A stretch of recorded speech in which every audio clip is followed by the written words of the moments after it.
Hello, it's your favorite sports Unc here. Don't forget to hit that subscribe button to join the fastest growing community on YouTube. Remember, Nightcap doesn't happen without you. So please subscribe or you're going to make Ocho cry. We're going to welcome DaMichael Jenkins. He's a seasoned real estate developer, investor, custom home designer, as well as chief operator, officer, and owner of 3D Vision. And unfortunately, Ocho, he was involved in a disgusting racial profiling act outside of his own home. Mm-hmm. And so welcome, Mikey. Congratulations to your Buckeyes. Well done. I know you I'm surprised you ain't got on your Buckeye shirt. But congratulations to your Buckeyes to you. And I think that's your wife? Yeah. Congratulations, ma'am. Thank you for joining us. Mikey, if you can, go back. I know it was in November, and here we are in late January. If you can recount the events as you remember as vividly as you possibly can. Yeah, I can remember. It wasn't too long ago. I was leaving one of my real estate job sites in the inner city, wrapping it up for the day. It was about 5:15. Took me about 45 minutes to get home. So I'm proud to go home. Shannon, something I want you to know is when they say it's an affluent neighborhood, it's one of the most wealthiest neighborhoods in Ohio. Wow, congrats. And my house is the best house in the neighborhood. That's what I'm talking about. Because come on now. I designed it from scratch. I'm an architectural designer. I bought the land, I financed the land, designed it from scratch, and I built it from the ground up using all my resources. So proud to come home. I'm pulling up, checking out my Christmas lights we just put up for the holiday season.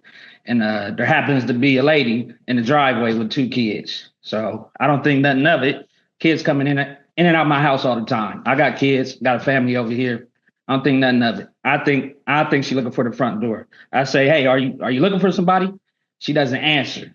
She then proceeds to go to the porch.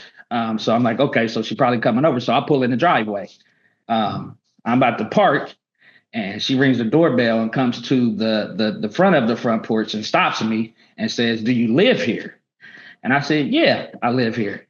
She said, well, I don't think so. So I said, well, what are you doing here? She says, I don't think you live here. Picks the kid up, drops the stroller, hops off the porch, starts running, and I hear screaming, yelling for help. At that point, now I'm in fear. I'm in fear because I know what we face as Black men in America. So I rush to the garage, park in the garage, come in the house. My wife's in the office. I said, babe, some white Caucasian lady, she just jumped off our front porch, screaming, yelling for help. I don't know if she's going to call the police. I'm pacing back and forth. I don't know what's about to happen. 6 p.m. regular day. We pacing back and forth. I don't, at this point, I'm like, I don't know what's about to happen. She comes back before the police gets here. I don't want to go outside. I don't want to go outside with them outside. And the police pulls up and I don't know what's going to pop off. If the police pull up, altercation happen, anything could happen. Right. I know they're going to side with them. So my wife's come outside and she just wants to figure out what's going on because she's in shock. And I'll let her say how she ended up coming outside or whatnot. Okay, when he came home and he said, there's I was going to ask you. He comes into the house. He says, babe, there's a white lady standing on our porch. She's running, yelling, screaming. I don't know what this is about. And so what's going through your mind when he explains what he just encountered? I was in my office working and I'm confused. I'm not understanding what's going on. Like, what do you mean there's a white woman running, screaming for help? Screaming for help for what? He's like, I don't know.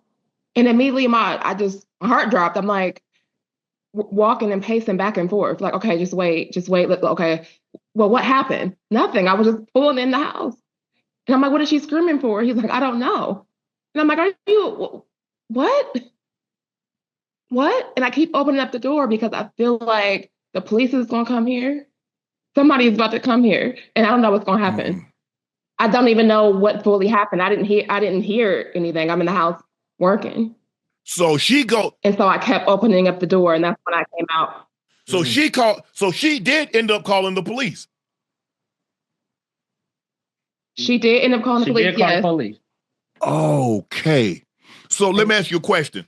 Now, this happened in November. The video just recently got released. What caused you guys to release? Because I'm glad this is on Ring camera. Because you're absolutely right. Had this not been captured on camera, on video, we already know the story that was going to be told and how it was going to be spun.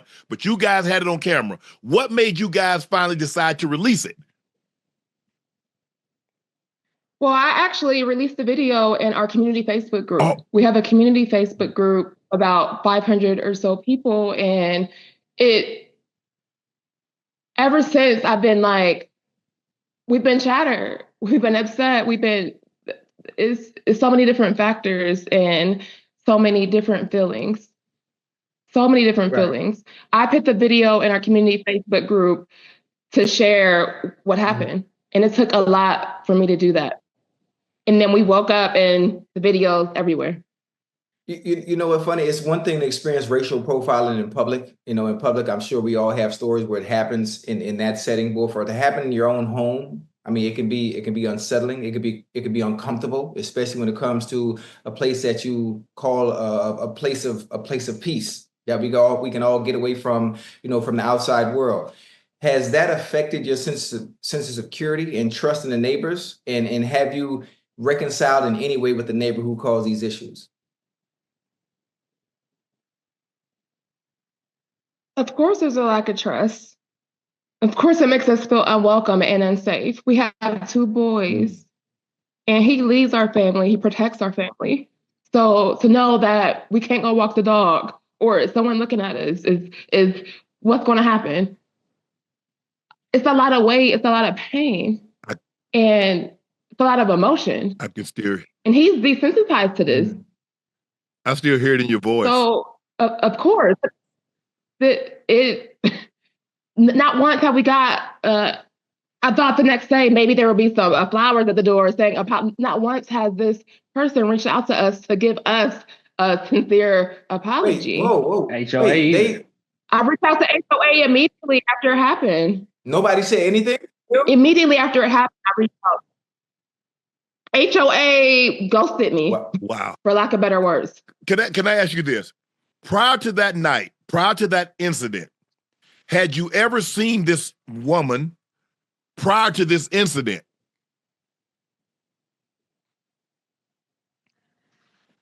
I've been in the neighborhood for 3 years. I built the house from the ground up. I know the developers in the neighborhood. I lived in the front of the neighborhood while I built the house. I walked to the job site every day. So have I seen her eye for eye? No. I've walked by their house and seen them on the front porch. So she's seen when they came, I didn't recognize. Go ahead, ma'am. Go ahead. I didn't recognize them, but I was going to say it's a 90% or more of the neighborhood is predominantly Caucasian. Okay. So we're one of Black families in the neighborhood. And our house sits all the way in the back of the neighborhood, and the people ride by and take pictures every day. And there's a lot of publicity with our house, so it really was it was shocking. But they stay to themselves in the neighborhood. Let me ask you this: when you walk up and you ask, "What can I help you with?" and she says, "Is this your house?" you say, "Yeah," and she says, "I don't believe you." When someone tells you they're standing on your porch, and that's not their property, and they tell you that this is not your property. What went through your mind when someone is standing on your porch and they say, "Well, you don't live here"? Well, that's when I was battle tested as a Black man, as a man that had been to prison, that's, had to transition and learn how to put pride and ego to the side and control your emotions. Okay. That's when that kicked in. That was the ultimate battle test. Because in my mind, I said the audacity of her. That was in my mind, but I had to control my emotions in the moment because I knew where it could have escalated at. I'm thinking, well, what if she had a gun? Correct. Would she have been running or would I have been running? Is this a situation because now she said, well, you have to see it from my point of view. No, I don't need to see anything from your point of view when you stand on my porch. But for her to say, well, you didn't say, well, I really live here. I live here. I don't have to identify myself. This is mine. Why do I have to tell you who I am when you standing on my property? It took everything out of me, not to get out of character. And especially when they came back, she brought her husband back. He was real standoffish. I was scared to go outside, but I sat on it. I was listening. I said, I can't let my wife sit out here with these people. What if the police pull up? Correct. So, I went outside and I just had to make my face known. And I had to let them know I do live here. A Black man does live here. I did build this house from the ground up. I did design this house. I had to show my face. And as soon as I came outside, you could tell they switched it all the way up. Oh, let's get out of here. Let's go. They switched it all the way up. When the police arrived, what did the police say? Okay, what was the side of the story that they told the police? And then what was the interaction once the authorities arrived? I hid in the house. I didn't talk to the police. I'm not about to come out there with them. Those police might gun me down. So you let your wife? I hid in the house. So you let your wife handle? I let her handle that. She could okay. Tell. What? Yeah. I made a report. I made a police report. It was emotional to make a police report because we all know what happens when you call the police. So I had to think to myself, do I go outside? It's dark. Do I let them come inside? Do I sit up? Do I stand down? Do I let my son? Do I let my son stand here? How do I explain this to him? And even explaining and sharing that this lady racially profiled us. She ran from her house screaming. There's no telling what people can think. My son came home from work, who's 17, and said, "Mom, what if I was taking out the trash? What if she had a gun? What's going on? Why are the police here?" That's crazy. Hey, but I knew I had to make this report. Hey, despite the difficulties of the situation you've been through, have you guys or are you guys moving forward with reclaiming your sense of safety, being that it is home, and in any way, despite them not, giving sincere apologies or letting you know that we welcome you here in our home, especially HOA and the neighborhood sales? Do you still have hope and motivation to keep sharing your story from this point on for others that might encounter these situations and ways they can prevent things from happening and being able to de-escalate those situations? 100%. I have nothing against their family, but I grew up dealing with this all the time. So we still have to live here. They live 2 streets over. We have to ride by each other's house. I'm okay with being cordial with riding by each other's house. Have no issue with them. The issue is getting the word out here and letting my situation and what I've been through and what I've overcome be inspiring to people in the world, people that look like me. So that's the space I'm in. And I'm thankful for God because I didn't ask for her to show up on my porch. This is God's movement here. This is God telling me the people need to hear your story. You need to inspire. You need to tell people what's going on and use this so that hopefully this won't happen to the next person, or the next person that comes across a Karen situation, they will know how to control their emotions. Because us as Black men, especially young Black men, we struggle with that. We struggle with that impulse, with that acting. We think irrationally and we never think rationally. So I'm here to inspire people. I'm a real estate developer. I build houses from the ground up, single family houses. But I thought that moving into the most wealthiest neighborhood in Ohio, that this was the right thing to do. But maybe my focus needs to be building communities that's for us and by us so that we can inspire people that look like us. We can build a community that's for us. Can I ask you a question? You said something very interesting. You said she lives 2 streets up from you. So you mean to tell me she went 2 streets out of her way to try to find out who lived in this home? Not on your street, not on your block, not on your street, not on your block, not next to you. 2 streets. It's 2 streets up, but she's all the way north. We're all the way south. It's multi-million-dollar houses back here. The lots are big, so it's 2 streets, but it's still, we could go 30 days, 60, 90 days without seeing each other. So she went out of her way. Let me ask you this. She issued an apology. She also said that she reached out to you and tried to apologize multiple times, but she hasn't had a response from you. Did she try to apologize to you in person, or was it through this video that you guys have seen? She has not tried to apologize to us in person, via phone, via knock at the door, via a phone call, via email. No, only the live videos. Now, apparently, if we were to believe what the report says, that this woman has a history going back as far as 2018 of creating these situations and then making herself out to be a victim. Have you guys seen that? Have y'all seen any of those reports that's being circulated? I have not seen that. I have not seen. Can I ask you this? I want to ask you this. Have you thought about, since your privacy, your security, have you thought about potentially even leaving that neighborhood and going elsewhere? Or you saying, nah, y'all not finna run us up out of our home? 100%. I've been in Ohio my whole life, and I faced racial discrimination at its highest peak. I'm a stereotype person, tattoos, dreadlocks. A man that's in the professional world, in the real estate development world, that you don't see too many minorities building multi-million-dollar homes. It doesn't happen here.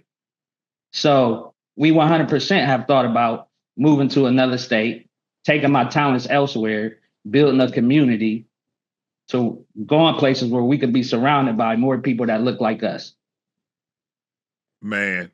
So let me ask you a question. What was your relationship with the neighborhood? Did you have any interaction with your neighbors, like to the left of you, in the front of you, to the back of you? What's the neighborhood like? I know you mentioned it's a very affluent neighborhood. There are wealthy people that live there. You mentioned $1 million homes. What's the relationship with you in the community other than with this said individual? So it's the wealthiest neighborhood. And they got a saying that once you reach a certain tax bracket, race doesn't matter. That's a lie. So it's a lie. But people say that. People say that. So everybody out here, majority of people out here, they walk every day. They take pictures of our house. They say hi. You can ask people in the neighborhood. Those people are not friendly. They don't say hi. They don't take too many walks. They don't walk their dog. They stay in their house. They are standoffish. So the neighborhood is friendly, but I don't know about them. She said something very interesting. We participate in. Go ahead, ma'am. I was just going to say we participate in community events, and for the most part, the neighborhood is friendly. She posted videos after this happened, and the neighbors brought it to us because they put 2 and 2 together. So that's how we even found out that they knew about it. She mentioned to you, as you was walking up, you have to see her point of view. She's walking her kids. It's late at night. If you're that afraid, why are you out at night walking your kids if you're as afraid as you say you are? Did that cross your mind? Like, well, if you say you're afraid, why are you out here in the dark by yourself? You're married, your husband's not with you, and you got a small child. So it can't be that dangerous. You can't be that fearful of your life if you choose at night to walk a child. It's 6 o'clock in the evening. Okay.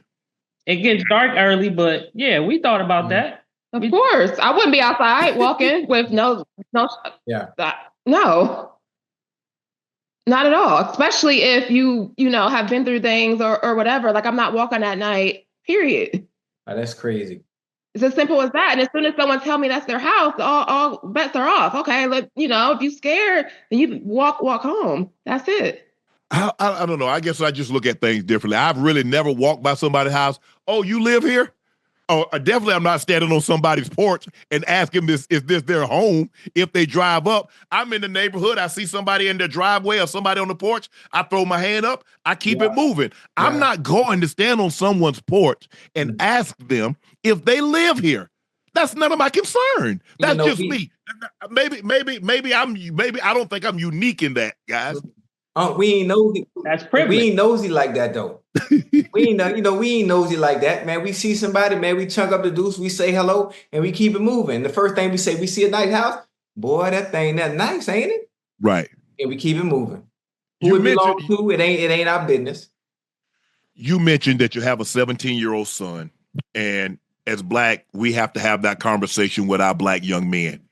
Is that it's always yes sir, no sir. It's yes ma'am, no ma'am. When you get pulled over, look, hey, just be as polite as you possibly can, because your job is to get that man or that woman to your car, back to their car, and on their way as quick as you possibly can.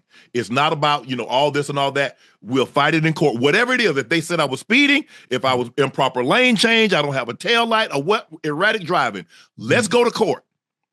We can argue it in front of a judge, in front of 12 people. I can't argue. I got to have you make it home. Have you had to have that talk with him? Have you had it already, or did you have to have that talk with him immediately after this incident? Absolutely. Absolutely. And it was emotional, and it was multiple talks. It was multiple talks, and even was days where it's like, you know what? I don't know if you should go outside and walk our dog. Right. Let me see. Make sure you go out before it gets dark. It's a lot of weight. It's a lot of weight. You've received a lot of overwhelming support from social media, though. I mean, everybody's been on your side. The social media has come to your defense, and like the way you handle it. And you mentioned your situation, having made some decisions in your previous when you were younger, and you learned, and you said, "Look, I got to channel this. I'm not going to give them the ability that says I'm angry, and I have every right to be angry because I'm in the right here." But nobody cares about that, because all they're going to look as you as a Black man, look at your history and bring that into the equation when it had nothing to do with this woman standing on your porch. Exactly. If you could, people going to watch this. This is going to get picked up. If you could say, what would you want people to know about you, your family, and how you handle this situation? I'm a Black man in America that's overcame every obstacle that could be thrown at you. Growing up, making bad decisions, being around the wrong people, and being given a second chance to transition. Raising a family, being married. My 17-year-old, I've been there since he was 6 months. This is my son, but he's not my biological. I've raised him as he's my son. I have an 8-year-old as well. I'm here to inspire people, to show people that control your emotions. Control your emotions. That's one of the most powerful things that a man can do, because a dangerous man is a man that can't control his emotions. So a situation like this that's broadcasted across the world, you can see that I was given every single reason to act, and I still control my emotions. So I want to use this moment, these platforms, to inspire people, lead people, and to show them what a real man is and what a real man is supposed to do. You take care of your family, protect your family, control your emotions. And that's what we're here to do. And also build communities. I want to build houses from the ground up. I want to build communities. I want to design high-end luxury homes. These are things that I want to do, that I got a passion for, that it's in my bloodline. Custom home builds. My grandpa was a custom home designer and builder. These are things that I want to take to the next level. and be known for it, and show people that in the real estate industry that we can strive, we can survive, and we can do what they do, and even better. So that's what I'm here for. Do you have a sense or when or if you'll ever get your normalcy back? Because your life has been interrupted. You didn't ask for this, but as you mentioned before, God don't put on any more of this than what we can handle. He chose you. He chose you for a reason. And the way you handled yourself in that situation, I'm not so sure a lot of us, because she went out of her way.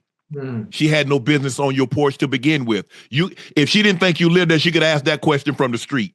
You don't bring your tail on someone else's front porch and then ask them. That's not your place.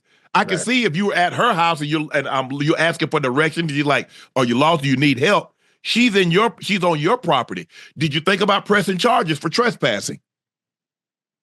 We did, and they threw it under the rug. They filed a police report that wasn't nothing that we told them. We asked for the police report. They never gave it to us. We had to track them down to get the police report and looked at it. It was vague. We thought about pressing charges. We did all that. I thought she gave me every right. She's on my property. Correct. That's self-defense. I could have gunned them down, but I had to hold my composure as a man for my family. Because even though it was self-defense, it could have been self-defense, not for a black man, not for us. Dang. Wow. DaMichael, thank you for sharing your story with us. We really appreciate it. You handled that thing very well. To your wife, what's your name, ma'am?